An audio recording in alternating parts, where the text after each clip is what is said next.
دوستانو کوم د رقم الحدود باندې چې حروف لګېدلي دي نو د مساند د ټیم نه یو کس سوال کړی دی.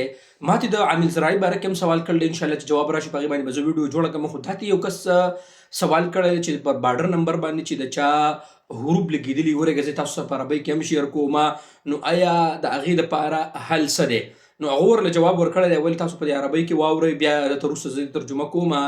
چې هغه یو کس ته تپوس کړی دی والعمال الى عليها حروب قبل کم سنه حروب مسجل عليه برقم الحدود، یعنی هغه ورکر چې د هغې یو کال مخکې یا هغه څه دغه نه دی په دې کې، یعنی چې یو کال مخکې په بارډر نمبر باندې حروب لګېدلي کیف یصح وضع، هغه به خپله اقامه به څنګه جوړوي، ځان به څنګه قانون ته برابروي، یعنی د هغه هل فيه تصحیح او آیا هغه د دې نه فایده اخیستی شي یا نشي اخیستی.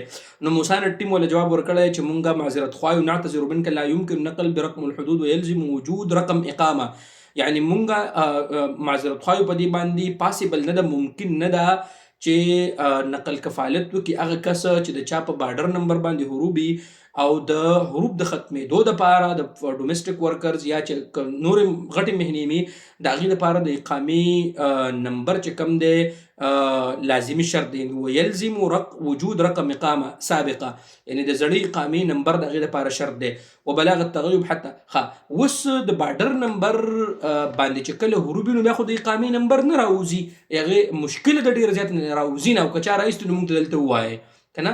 نو ما دا خبره تاسو سره په دې وجه باندې شیر کوله چې تاسو نه څوک ایجنټان، زه اکثر د مکتبونو والو ویډیوګانې زه ګورم، تاسو زموږ مکتب ته تشریف راوړئ او بس هلته به موږ ویل بارډر نمبر بدل حروف بدل کوز کو، دا ټول دروغجن دي، چېرته پیسې دنه ونه وایي. ها البته که یو سړي باندې ستاسو یقین وته اول راله کار وکړه د هغې نه پس به درله پیسې درکړم، بس قصه ختمه.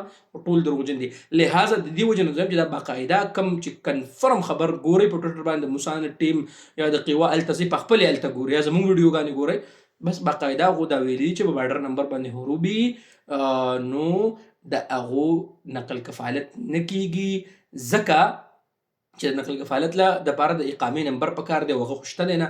نو لہذا د دې ویډیو مقصد هم زما دی چې ملګرو تاسو لږ صبر وکړئ، انشاءالله دې دپاره به څه نه څه نظام راوځي. نو ویډیو لازمي د ملګرو سره شیر کړئ، لایک یې هم کړئ او زموږ د فیسبوک پیج ورسره فالو کړئ.